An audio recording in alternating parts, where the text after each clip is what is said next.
दोस्तों नमस्कार, स्वागत है आप सभी का आज की बड़ी खबरों में। दोस्तों आज पूरे देश भर से कई सारी बड़ी और अहम खबरें निकल कर आ रही है। दोस्तों एक एक करके इन खबरों की जानकारी हम आपको बताने वाले हैं।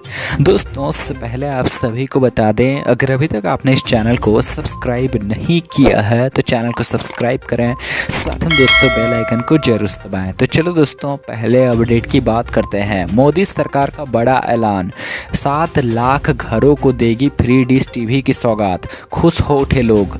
जी हाँ दोस्तों, केंद्र सरकार न्यूज और मनोरंजन चैनल दूरदर्शन यानी डीडी को ऑल इंडिया रेडियो की हालत में सुधारने के लिए 2539 करोड़ रुपए खर्च करेगी। यह फैसला कैबिनेट की बैठक में लिया गया है। दोस्तों आपको बता दें, broadcasting infrastructure and network development के तहत सरकार की मंशा लोगों तक सही समाचार, शिक्षा और मनोरंजन पहुंचाने की है। बता दें कि BIND को सरकार की आर्थिक कार्य समिति ने साल 2021-22 से साल 2025-26 तक के लिए जारी किया है। सरकार ने कहा है कि इसके जरिए कई अप्रत्यक्ष रोजगार के भी अवसर प्राप्त होंगे।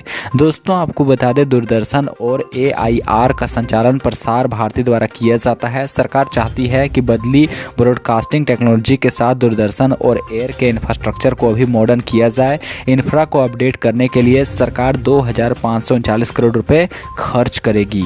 दोस्तों आपकी जानकारी के लिए बता दें कि दोनों की कंपनियों के पास मौजूद उपकरणों और स्टूडियो को मॉडर्न और उन्नत तकनीक से लैस किया जाएगा। ब्रॉडकास्टिंग को स्टैंडर्ड डिफिनेशन से हाई डिफिनेशन में किया जाएगा, यानी दूरदर्शन पर वीडियो की क्वालिटी अब और बेहतर हो जाएगी। साथ ही पुराने ट्रांसमीटर्स को बदल दिया जाएगा। सरकार नए FM ट्रांसमीटर लगाएगी और पहले से मौजूद FM ट्रांसमीटर को अपग्रेड किया जाएगा। ये अपग्रेड विशेषकर सीमावर्ती क्षेत्रों और रणनीतिक रूप से महत्वपूर्ण क्षेत्रों में किया जाएगा। दोस्तों आपको बता दें, सरकार देश के सुदूर सीमावर्ती और जनजातीय इलाकों में लगभग 7 लाख DD की फ्री डिश लगवाएगी। तो चलो दोस्तों अगले अपडेट की बात करते हैं। आधार कार्ड मान्य है या फिर नहीं, आसान शब्दों में जानें। जी हाँ दोस्तों, कोई सरकारी काम करवाना हो या फिर गैर सरकारी, इनमें आपको कई तरह के कागजात और दस्तावेज लगाने पड़ते हैं। इनमें ration card, voter ID card, pan card जैसे अनेकों दस्तावेज होते हैं, पर आज के समय में सबसे ज़्यादा जरूरी दस्तावेज है आपका आधार कार्ड। बैंक में खाता खुलवाना हो या फिर सिम कार्ड लेना हो आदि, आधार की ज़रूरत लगभग हर जगह पड़ती है। वहीं जब से देश डिजिटल की तरफ बढ़ा है, तब से लोग आधार कार्ड का भी इस्तेमाल बढ़ चढ़कर कर रहे हैं। पर इन सब के बीच लोगों के मन में ये सवाल चल रहा है कि क्या आधार कार्ड वैध है या फिर नहीं। ये जान लीजिए कि आधार है क्या। दरअसल ये आपके आधार की एक इलेक्ट्रॉनिक कॉपी है, जिसे आप अपने कंप्यूटर या फिर मोबाइल आदि में रख सकते हैं। ये पासवर्ड से सुरक्षित होता है। दोस्तों आपको बता दें, अगर आप आधार मुफ्त में डाउनलोड करना चाहते हैं तो इसके लिए पहला तरीका तो ये है कि इसमें आपको आधार नंबर चाहिए होता है, जिसकी मदद से आप अपना आधार डाउनलोड कर सकते हैं। जबकि आधार डाउनलोड करने के 2 और तरीके हैं।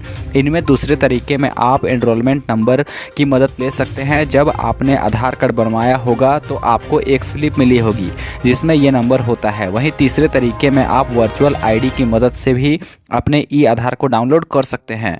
दोस्तों आपको बता दें, अब जानते हैं कि आधार वैध है या फिर नहीं। अगर आपको भी आधार चाहिए तो आप इसे भारतीय विशिष्ट पहचान प्राधिकरण यानी कि UIDAI की आधिकारिक वेबसाइट से डाउनलोड कर सकते हैं, और वो भी बिल्कुल मुफ्त में।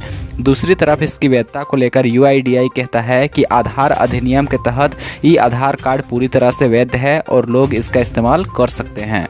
तो चलो दोस्तों अगले अपडेट की बात करते हैं। आरक्षण दिया है तो मिलेगा ही, इसे कोई छीन नहीं सकता।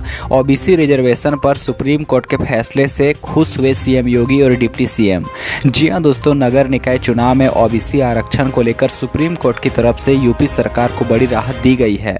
सुप्रीम कोर्ट ने इलाहाबाद हाई कोर्ट के उस आदेश पर रोक लगा दी है जिसमें बिना आरक्षण के 31 जनवरी से पहले चुनाव कराए जाने की बात कही गई थी। इस फैसले के बाद अब उत्तर प्रदेश सरकार के मंत्री और खुद मुख्यमंत्री भी खुश नजर आ रहे हैं। CM योगी आदित्यनाथ ने सुप्रीम कोर्ट के फैसले का स्वागत किया है और कहा है कि OBC आरक्षण लागू करने के बाद यूपी में निकाय चुनाव कराए जाएंगे। दोस्तों आपको बता दें, मुख्यमंत्री योगी आदित्यनाथ की तरफ से ट्विटर पर फैसले को लेकर खुशी जताई गई। उन्होंने अपने ट्वीट में कहा है कि माननीय उच्चतम न्यायालय द्वारा उत्तर प्रदेश में नगरीय निकाय चुनाव के संबंध में दिए गए आदेश का हम स्वागत करते हैं। माननीय उच्चतम न्यायालय द्वारा दी गई समय सीमा के अंतर्गत OBC आरक्षण आरक्षण लागू करते हुए उत्तर प्रदेश सरकार निकाय चुनाव संपन्न कराने में सहयोग करेगी। तो चलो दोस्तों अगले अपडेट की बात करते हैं। जम्मू कश्मीर के 2 जिलों में सीआरपीएफ के 1800 से अतिरिक्त जवानों की होगी तैनाती, केंद्र का फैसला।